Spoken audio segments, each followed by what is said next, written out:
Tell us what you're up to, what's new, how we can help you, any interesting clients you've had recently.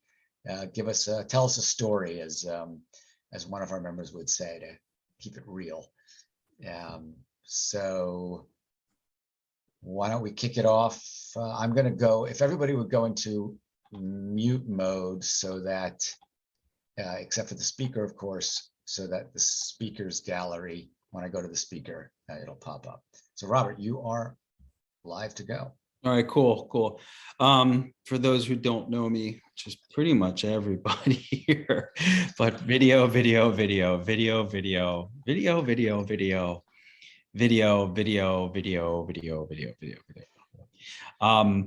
And I'll tell a story that I think one of the things that a lot of people think about video is shorter is always better, right?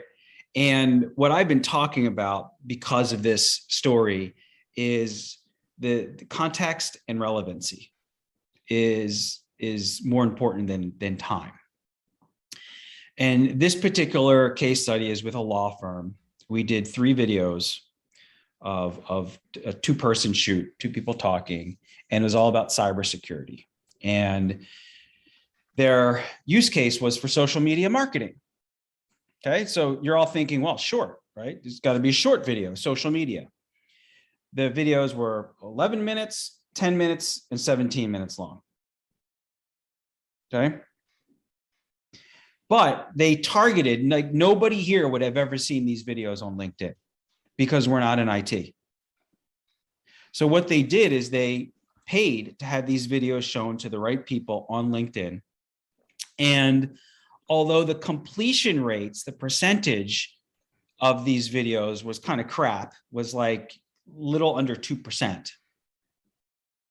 The metrics that they had in terms of people watching them from a 25%, 50%, and 75% were pretty significant. Obviously, there was a drop off, right? But even at 50%, watching a 17-minute video at 50%, that's pretty significant. And when you accumulated the watch time of all these 3 videos, it was like 2,500 hours within 1 week of watch time that these 2 partners got in front of their target audience, right? Amazing results. So when you think about video, like, don't think about time, right? Context to the target audience and relevancy, right? If somebody's going to make another use case, if somebody's going to make a purchase of $100,000, they'll probably watch a 5-minute video to understand a little bit more about what you do. So cool. That's what I got. Thank you. Actually, I'm now putting the challenge out because we have 2 other video specialists on the call today, Tim and Patrick. So you guys have to differentiate yourselves from each other. Robert, thank you so much. Let's see. Bob Heyman, you were actually the first one on the call. But you. Listen, I do SEO, PR, some social media for clients. My Wikipedia entry would be that I coined the term search engine optimization and edutainment, and had the first agency doing SEO. But what is more interesting this week is the old phrase is everything old is new again. A song I co-wrote 37 years ago got used last month in the HBO series Station 11. And a rock opera I wrote with Marty Ballin of Jefferson Starship, also about 35 years ago, is in the throes of possibly being made into a movie and live show in Las Vegas, and Linda Perry is supposedly writing some new songs for it. So if you wrote something 40 years ago, do not give up hope. I didn't know you were such a musician, but I see you've got like musical instruments all over the place. Well, I was never a musician. I was a lyric writer, and but but I had worked for the National Geographic back when video disc was supposed to be the next big thing, and they were very excited about it. And then I went to law school and clerked for the lawyer for Starship and for Bill Graham. And RCA was supposed to be bringing you video discs, and they wanted the Starship or the airplane to write something to be a video disc. And of course, video discs turned out to be the only technology I know of that flopped. But Marty and I wrote a rock opera called Rock Justice to be a video disc. It was the story of a rock singer who falls asleep in the studio and has a nightmare that his own band puts him on trial for not having a hit. So tell us a little bit about what looked like spaceships. Are those kettle drums of sorts? I play an instrument called a handpan. It's about 20 years old. It's derived from steel drums, so it's tuned steel. And some steel drum makers in Switzerland invented it as a one-off for some kind of show 20 years ago. And for the longest time, you had to go to Switzerland to get one and have them like you. But now they're made all over the world, although the original makers are trying to sue people now belatedly. But it's sometimes been compared to a Weber kettle or a spaceship. But look it up on YouTube. There are some wonderful players of handpans. Handpans. Handpans because it's played with fingers as opposed to mallets. Handpans. Okay, we will definitely look them up. And I expect I'll see a YouTube of you as well. No? Only if you dig deeply, but I'll try to manage that. All right. By the way, I think you would be interested in meeting Gary Heyman of Edgy. They also do SEO, but he's got some interesting technology that might be of interest to you. And I think the two of you would hit it off. His company is called Edgy, EDGY, and I will send, you can look it up on trustref.net, EDGY. If you, I'll try to remember to send it to you as well. Great, thank you. Thank you. Okay. Who is next? I think it is after Bob. That's me. Jason, yeah, go for it. Good morning, everyone. Tim, welcome to the group. Nice to meet you. I look forward to learning more about your business. My name is Jason Kramer, located in New York. My company is Cultivize, and we do one thing for our clients, a very niche focus, and that's help them to drive revenue for their business through four main components. That's making sure that they have an integrated CRM platform that is both connected to their sales efforts and their marketing efforts, and also integrating other business systems that they're using. So essentially, we're reducing and increasing productivity instead of using MailChimp for email marketing and spreadsheets for your sales tracking and all these other different things you might be doing in a business. The problem we solve is that many of the companies we talk to, almost 70% are going to fail trying to put a system like this in place. They don't understand the strategy. They don't have the expertise. So they'll commit and buy HubSpot, or they'll buy, Marketo, or, Pipedrive, whatever it is, and never really use the system because they don't understand how to use it and leverage it. So we help B2B and direct-to-consumer companies that are typically spending north of $30,000 or $50,000 a year on inbound marketing. So in other words, they have leads that need to be nurtured. They're not just getting a handful of leads a year from referrals. And they also have a sales team, generally 2 to 20 salespeople that need a system like this. And so they bring us in to help them retain more clients, improve repeat buyers, and track the true ROI from all of their lead gen efforts, whether they be digital or offline. Why are they coming to us? Because we educate and train their team. We're completely do a hands-on, done-for-you solution. So our clients are barely lifting a finger to get all this done. I have 20 years of marketing experience and leveraging my technology skills to kind of put all this into place. And we're one of only 30 companies in the world that are certified with the software we use, SharpSpring, to do what we do. And so we're looking to meet business, generally not necessarily the owner maybe, but the CMO, someone in charge of sales, maybe the owner if it's a smaller company that has this pain point, right? There's friction in their sales process and it's disjointed from their marketing efforts.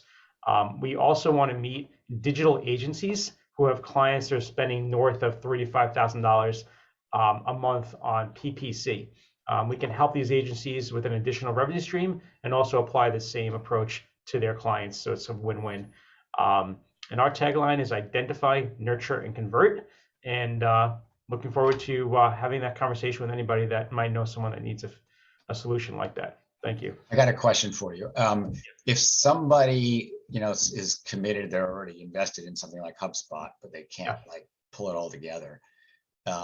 Would you service them or would you refer them to somebody else? If they're locked into HubSpot, I would refer them to someone else, which I do have referrals people for that. Yes. Okay. So if they already sort of committed to certain systems that are not your area of expertise, you have a network of folks that. I do. Yeah. Okay. And I also have can help them with guidance. A lot of people use the free version of HubSpot and they don't understand, the complexity of the full version. So they're about to sign a check for $30,000 to $50,000. They don't really know what they're getting involved in. So we can make sure they're making that right decision before so it's very difficult to get out of a HubSpot contract. They're Right. they're one of the most, so I don't have all these contracts, but HubSpot for sure is one. But yes, I do have sources that can help. Okay, good. And you could help them make some decisions about what the right tools are. We're not the right fit for everybody, but yes, we can have that conversation. Wonderful. Okay. So staying in Westchester. Are you you're not in Westchester, you're further up, right, Jason? Whatever. Alan Winnikoff. I am in Westchester. Yeah. Thank you, Michael. So hi, everybody. And I appreciate this opportunity to speak to you all. I am the co-founder of Sales and Winnikoff Communications. We are a public relations, social media, and marketing firm. So when we started our company in 2003, there was no social media. There was no paid content to speak of. So we've certainly had to evolve our business over the years.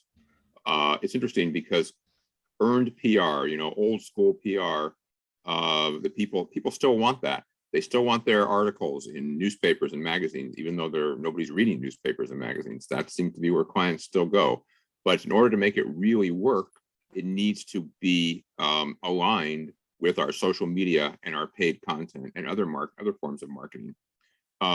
We do that very well. We do social for most of our clients, as well as, of course, traditional PR. And a perfect example of a client is one that Michael introduced me to, which has been going very well. It's a startup in the telehealth field. They have launched a new company to help patients who have had heart attacks with their telemedicine needs, their telehealth needs. They have patients who can't get to a rehab facility. They can do it remotely. And that's a perfect client for us because they are a startup. And obviously they have a small in-house team. So I'm essentially, and my team, we are essentially working as their sort of ad hoc CMOs. So not only do we do PR and social, we've brought in a web designer, we've brought in an SEO company, and we brought in other marketing areas. So I've built a marketing team for them, which I then manage. I don't do all those things, but I'm managing the entire process. So if you have a startup that is looking for a broad-based marketing effort, let's talk. I think we can help you, again, not just with PR and social, which are our core businesses, but across the marketing spectrum. Wonderful. And Alan, I know you brought in Christina Hagopian. We did, yes. And Christina is an incredibly awesome designer, not just on the creative side, but also she just makes things get done, which is what we all want, especially when you're working with startups. Exactly. Thank you very much. Niki, then Sarita, then Tim. Niki, you're up. Hi, I'm Niki Fielding. I'm the president of Digital Brand Expressions, or DBE for short. We're a performance search engine and social media marketing agency, successful for 20 years now. I lead a team of experts. So our teams are the ones that are called in. Either a client has had great performance and suddenly something is off and they can't identify the issue, or they proactively know that they can be doing better. So we come in with a series of assessments, getting to know the client, getting them to articulate very specific numeric goals. We audit what they're doing, what their marketplace is doing, and what their audiences need. And then we reconfigure their SEO, their paid search, their paid social, and even their organic social so that it performs against those goals. Our typical clients are middle market and Fortune 500. In the case of Fortune 500, we're a boutique solution, so we're not going to be the agency of record for J&J, but we are definitely working at a brand and a divisional level in those types of companies. Because we're so focused on channels, we'll work and successfully with B2B, SaaS, consumer, media, publishing. We've been working for 25 years now across a variety of industries, always very successfully. So we're a sought after solution. And because of that, we're referral only.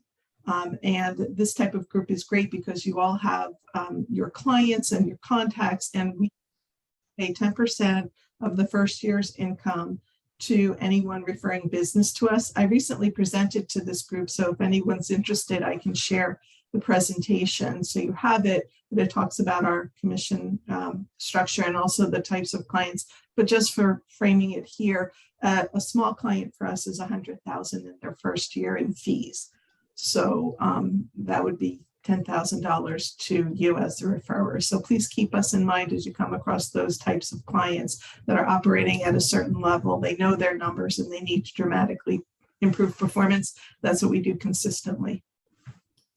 Thank you. All right. And Nikki, you're based in Central Jersey near Princeton. In Princeton?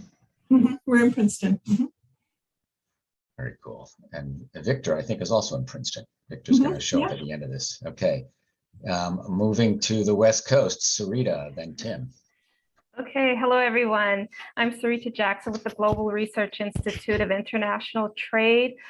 Normally when I work with clients, Grit helps clients to save time and money through customized market research and strategy development as they look to expand to the overseas market. And many of my clients are small, mid-sized companies, mainly all across service, manufacturing, but a lot of the work, most of the work within the last couple of years has been within the food manufacturing sector.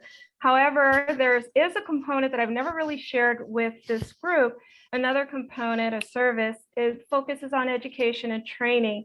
And this year, Grit is developing something along those lines for clients. I'd like to share that with you. And if we can get some of the clients, what we're doing is, actually, since the start of this year, a lot of companies have come to me and they've expressed a little bit of disappointment or frustration with not really having a group just focused on international business or international trade, where they go to a number of webinars, they talk, or they'll go to networking events, but because it's so broad, I've experienced this, you may have a handful of people who focus on international trade specifically.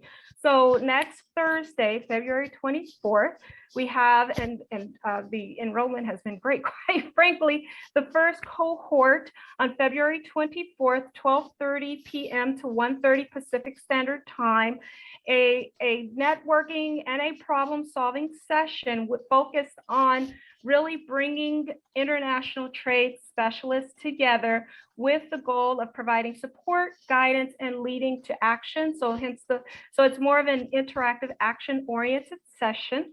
And it's titled Trade Policy and Global Business Strategy in 2022. So if you know of any companies that have been around, established for at least 2 years, are already doing some kind of business internationally and are looking to continue to grow and connect with resources where we support each other. We have the problem solving session. So we're actually working through some of the challenges that many companies face. Please let them know. I'll put it in the chat. You will have a link to that, but please let them know, share that with them. And I would love to continue to grow that particular community.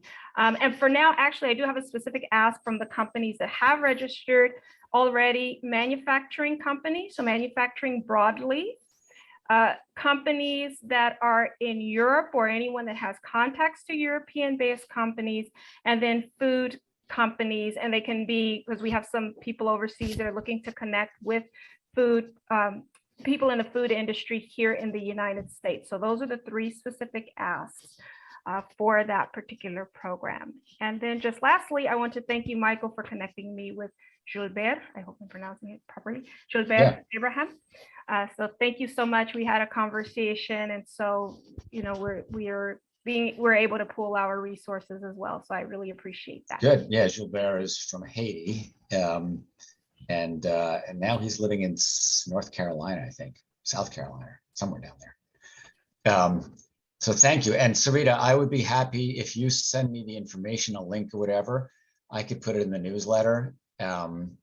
So, That would just be great. to promote it. Absolutely. Okay, great. Thank you. Thank you, Sarita. Tim Gannon, you're up. First meeting. Hello, everyone. It's a pleasure to see you guys. I'm Tim Gannon, founder of and creative director of Big Work Digital. We're a hybrid marketing company specializing in video, and web, and design. Robert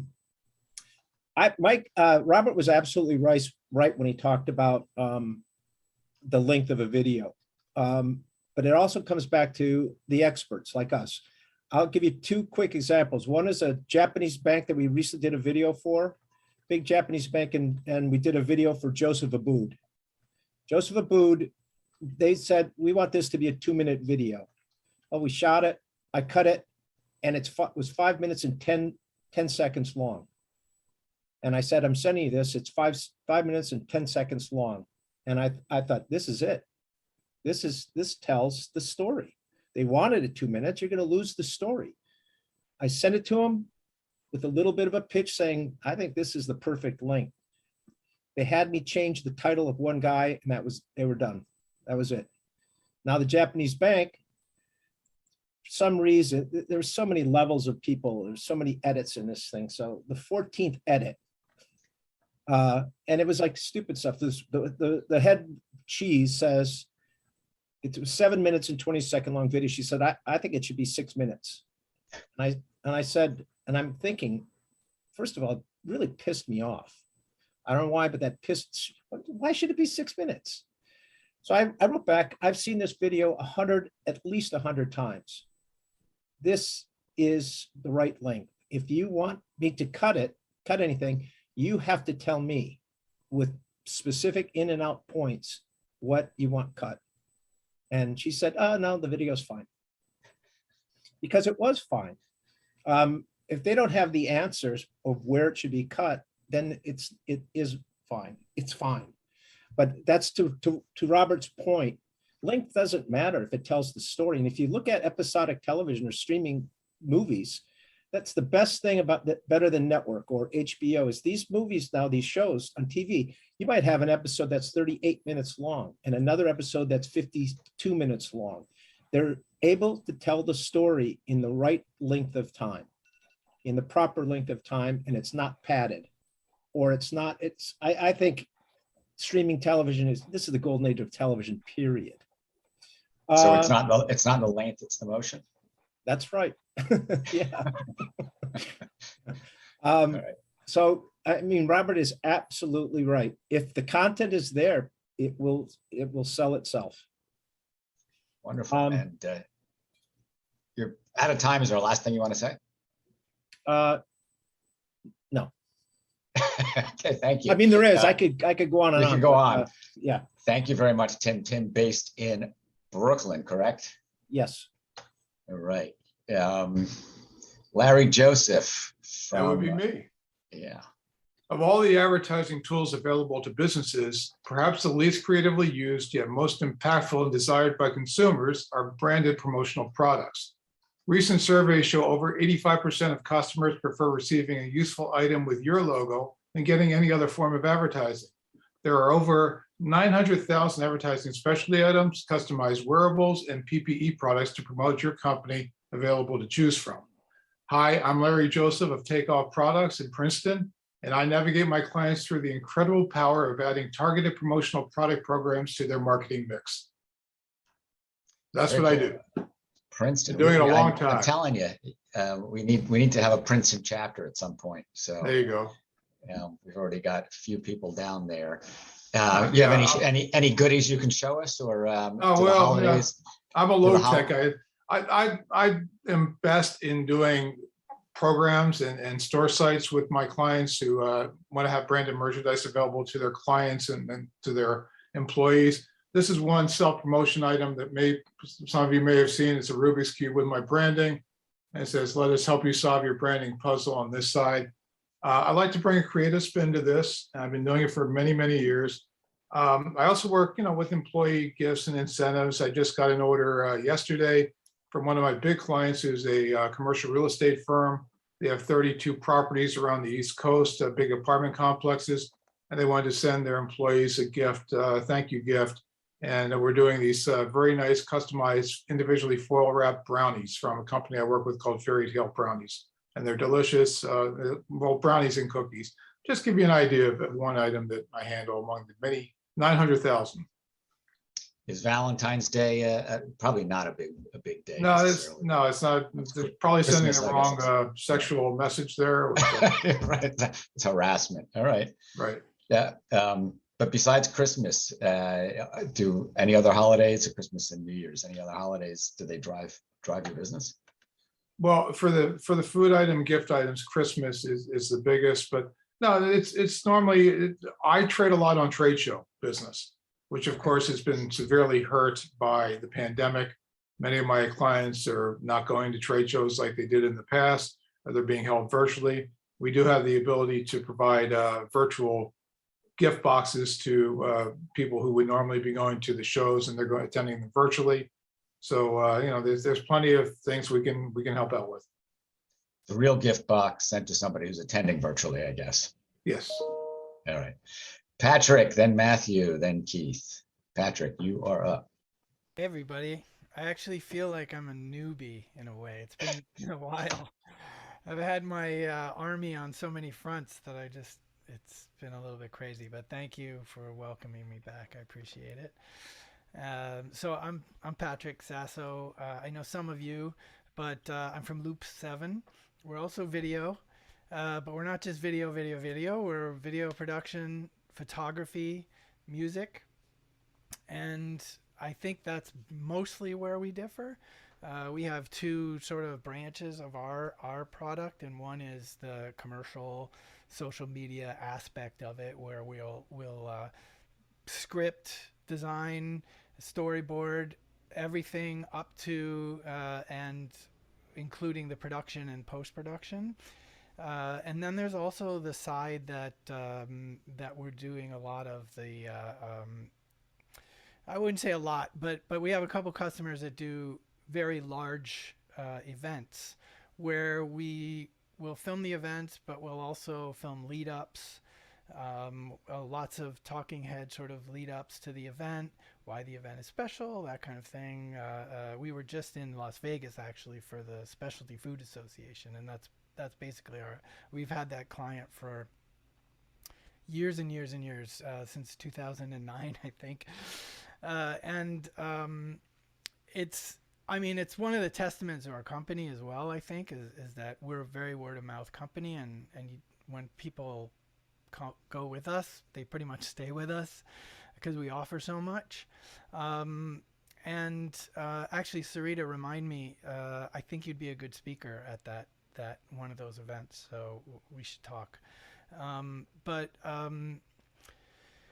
I think where what I'd like to focus on, there's a video that we did a while ago for a nonprofit called oh my God, Good Samaritan, and we did an expose on 3 of their graduates, let's say, from being homeless and on drugs, that kind of thing, in how they changed their lives through the Good Samaritan villages. And it was really an interesting piece because the agency I worked with, the smaller agency that had an awesome story. I was lucky. Oh, I hear the bell. I'll wrap it up real quick. It was an awesome story, and it was just going to be internal, and it was for fundraising, and everybody loved it.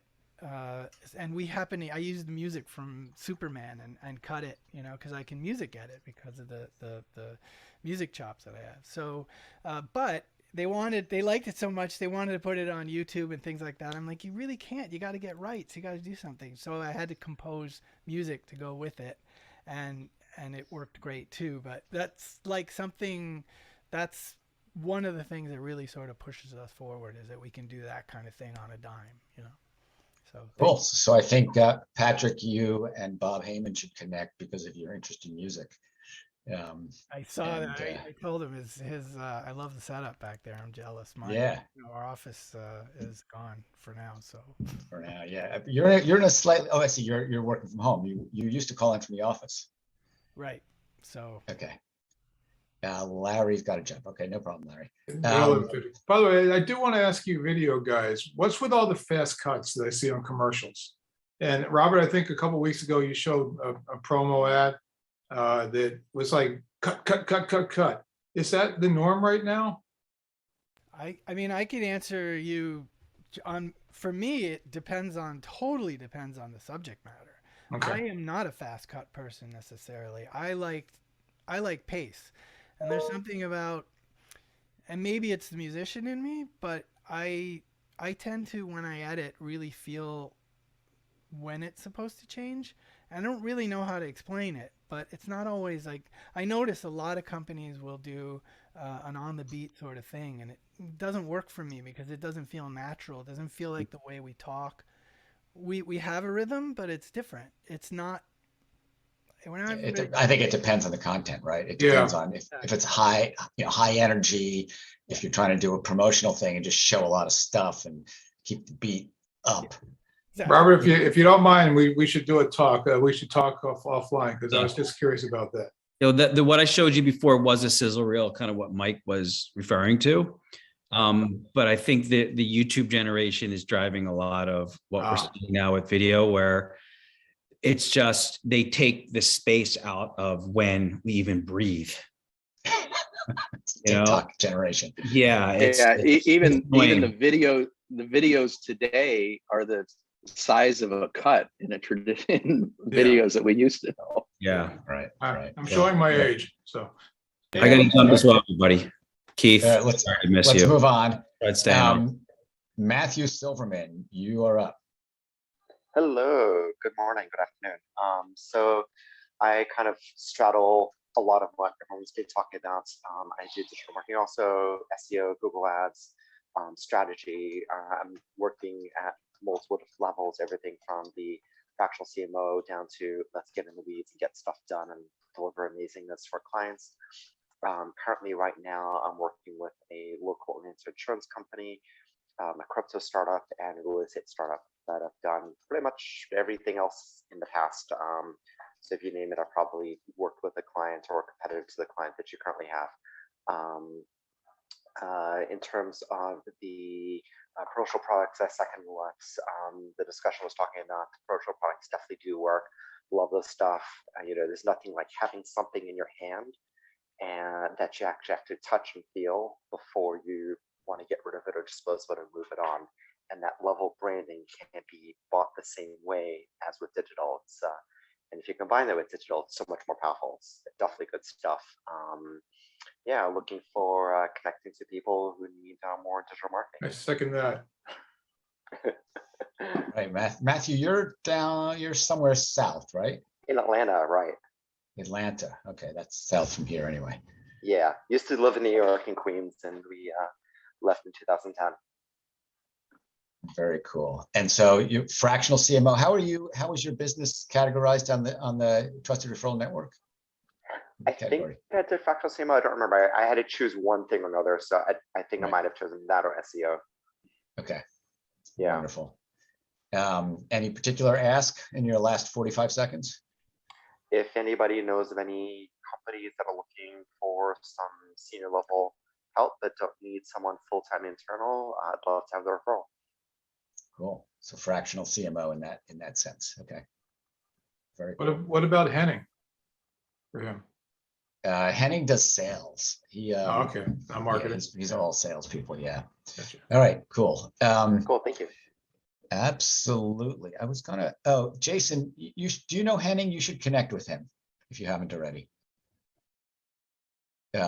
I'm not sure, because Henning works in the sales space, and his clients, I think, would be, could use your services. I met with Henning after the last meeting, and yeah, he's a terrific guy. I'm interviewing him this afternoon for my podcast, and I think he'd be a great. I actually thought of you, Jason. So Jason, you can find him under Vendux, Vendux on the site. And also on LinkedIn, his name's Henning, Henning. That's his first name. Schwinum starts like the old bike company, Schwinn, with a UM at the end or something. Only one N though. Matthew, after Matthew is Keith. There you are. Go for it. Keith, you're up. Oh, I thought you said, Got it. Right? Yeah, Keith, you're up. Yeah. All right, so everybody says I need content. What are you going to say? How's it going to make you money? Marketing today is a real challenge for small, medium businesses, startups. Getting it right. I've heard it said that public speaking, people would rather show up to their own funeral. It's even more complex and can be more complicated when you're trying to get a company up online and have a presence.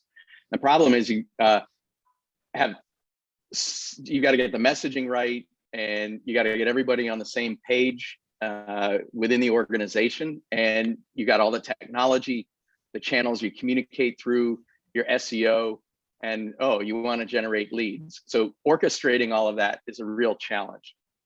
My background is in sales and marketing with companies like IBM and Apple. I'm a digital native writer and producer. I've written and produced over 100 websites over the last 30 years. My first was in 1994. And I've produced events and video over the years in those roles. I've got some small agency and SEO agency experience. And most recently, I've been a CMO and fractional CMO. And when the pandemic hit, I took my little Publio LLC. My company that I was working for went through a massive downsizing when everybody pulled back. And I started Publio as a company. And we help mid-size, small, and startup companies with their in the technology, finance, fintech, consumer, professional services, and nonprofits. So really the experience that I have, and even individual thought leaders I've done some coaching work with. But we help you focus on your marketing, maximize your budget, and target your SEO content so that you actually have inbound strategies that work. Our core services are a content strategy development exercise. It takes 3 to 6 months. It's very research based. Pull together SEO research, market research, customer interviews, and define a content using a content strategy using a methodology that I've produced and written a book about. We support writing, design, video marketing. I've worked with Jason and Rob here on the call. If you look at my website, you'll see some of their work. And I'd invite you to take a look at my website. I've spent the last 6 months really building it out as a destination website. And I think I heard the buzzer, so I'm going to stop. But I invite you to check out the website and see how all the technology can come together. Thanks. Thank you. Yeah, Keith is definitely the expert in content strategy and how to make content work for you. Do you look at all for copywriters? Okay. Yes. And it's really, Michael, I have to say how grateful I am for the last consultation. This has been about a 12-month endeavor to get Publio up and running. And I'm trying to take it to the next level. The question is, do I want to start and focus on just the strategy and then the training aspect, or do I want to pick up the ongoing production? And that's sort of a debate that we're having internally, because our real strength is on the strategy side, the creative, the writing, and getting you up the S curve. Cool. I mean, there's certainly copywriters I can introduce you to if you think that that would be useful. Okay. Definitely. Victor, then Rajiv, and then I will go unless I missed somebody. So Victor, you're up. Thanks, Michael. So nice to see all these familiar faces and a few new faces. So I'm Victor Lee. My business is connecting the dots. So obviously the first thing I need to do is collect dots. And so I consider everybody on this call to be a dot. And a lot of the folks here have been very helpful in what I've been doing in helping me make connections. And then my business model is that, we all share in the proceeds. So I'm always looking for interesting opportunities where people need help and they don't know where else to turn. So my business model is basically, it's 3 words. It's I know somebody, right? So for example, I recently had a dot from Cornell and I put it together with Rajiv. And so we just finished up that project. Oh, I was going to talk about you while you weren't looking, Rajiv. And then we took the team that we've assembled and we're now, Michael, you find this interesting. We're pitching our alma mater. We're pitching a project at the Columbia Business School. So we've got that going. And because Rajiv is still willing to talk to me, he and I are planning to start a podcast about networking, which will hopefully feed the whole connecting the dots thing. And that podcast will be called Things I Didn't Learn at Harvard. So even though I live in Princeton, but that's okay. And then the other thing that I've been pursuing is I've been helping a couple of friends start a new social media agency. We spotted an opportunity, especially in social media management for other people, as well as social commerce. So the person I'm working with is a professor of digital media at NYU and also at the Savannah College of Art and Design, and was the head of e-commerce for Overstock. So that's another big area that we see. I'm also another member of TRN who's not on the call right now. Andrew Shulkin, is another dot, and we pitched an ed tech company a couple of weeks ago, and we're looking at some other opportunities. So happy to connect or have further chats or catch up with everybody on the call, and see if we can't find more dots to connect. Thanks a lot. Absolutely. I'd like to know what kind of dot I am, what color, and I'd love to be on your podcast when it comes out. I'd be happy to talk about my experience. Yeah, you're already on our list. So all right. That's great. Yes, I'll obviously better if you volunteer. Yes, thank you.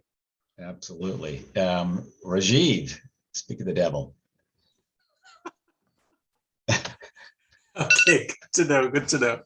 Yeah, hi everyone. My name is Rajiv Jadhav. For those that don't know, I work in reputation management and online visibility. Like our tagline says, we help clients be seen or not be seen. So since there are several SEO people in the room, I won't waste too much time on the SEO part because all of you know what SEO is.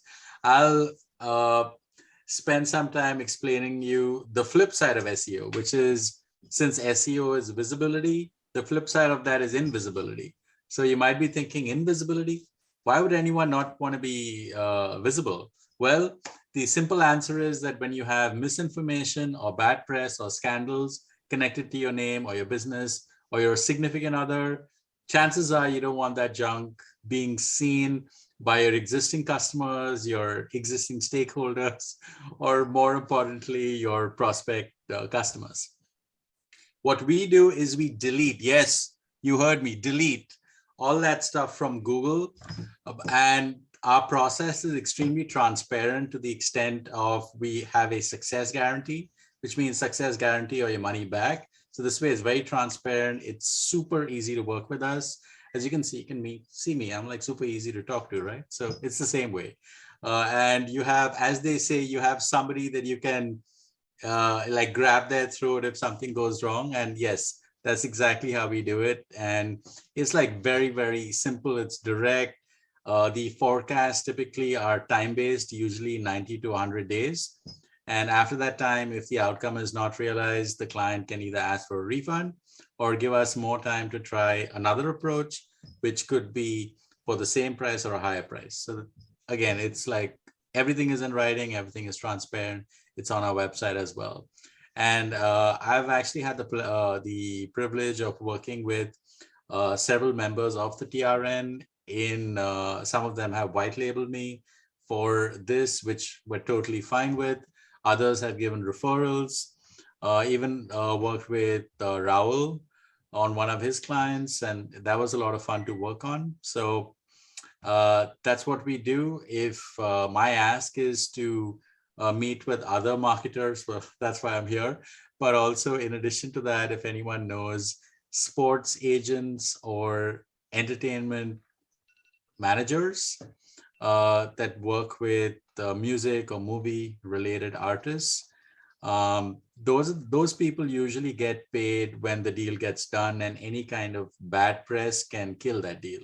So they're highly incentivized to meet somebody like me who can help them expedite that deal, since we'll take care of the bad press. So that's what I do, and I'd love to connect with all of you individually and get to know you better. Very cool. And Rajiv, I like the fact that you focus on the reputation management side. It's somewhat unusual, certainly, and I know you do SEO as well, but it really differentiates your offering. Did I miss anybody before I go to myself? If not, then I will give myself the same 2.5 minutes. So Michael Bendit, great to have founded this group. Great to have all of you participating, always looking to expand and bring more people, and welcome Tim. So my business, my core business is representing software development teams, and about half of my business is marketing focused. I got a call this morning, or yesterday, not a call, an email from Lucien Harriot, who is a member of the Trusted Referral Network. He does motion graphics a lot from the medical space. And he shot me an email saying, I have a client who needs somebody to do some database inquiry, database querying to connect to our ERP system. And so I said, let's get on a call. And so the principal of the company, the client, put me on a call this morning with himself and his technical guy. And the technical guy said, explain really in greater detail what he had to get done. Had very little to do with ERP and SQL, and a lot more to do with Shopify and connecting systems, but a lot to their e-commerce platform. And so, of course, because like everything, people have expertise in very niche areas. You got to know what the problem is before you can come up with the right solution. And so that's what people come to me for is, they need a programmer who does X, Y, Z, or they need a team that knows this platform or that platform, or they had a freelancer who, decided to move to India and is no longer available. So those are the types of problems I solve. I help solve. I don't do any programming myself. I haven't done programming in 30 years, but I understand the world of programming. I understand the world of the various platforms that people are using for marketing and other services. We are really, there is a distinction between what we do, which is really custom design, custom development, and systems implementation or integration. So we're not integrating existing software. We're building new platforms, or we're building new systems on platforms that enable you to build new systems. We do a lot of work in the open source world. So things like WordPress. Certainly, WordPress is a big platform now, probably the biggest in the world. It's the most widely used. Magento is another one, and then some of these SaaS platforms like Shopify. A great lead for me are digital marketing agencies that don't always have the resources in-house to do the type of work, or they get overwhelmed and they need more, they need extra resources. Thank you. I am going to go back to the gallery view and just wanted to share a few things. So tonight, I will put it on we're sponsoring or co-sponsoring a webinar on conquering ageism with a portfolio career. So any of you or any of us who juggle a couple things, I also do some consulting work. So I didn't even know what a portfolio career was until she explained it to me. And I said, oh, I do that. So, that's me. So if you go under, here it is, how to bounce back from ageism. I'm going to share this It's tonight at 5. And the link is how to bounce back from ageism. It's under trustref.net, under events, seminars, and networking. And I will put this in here, and then the link, the actual link to register is down below. What I will do here is put this link. If you have an interest, of course, in coming, please come. If you think anybody you know might be interested, just send them this. It's a free webinar. And then we'll also have some networking time. So it's an hour, but we'll dedicate about a half hour to the presentation, and then a half hour, maybe 10 minutes to discussion, and then the balance to just open networking.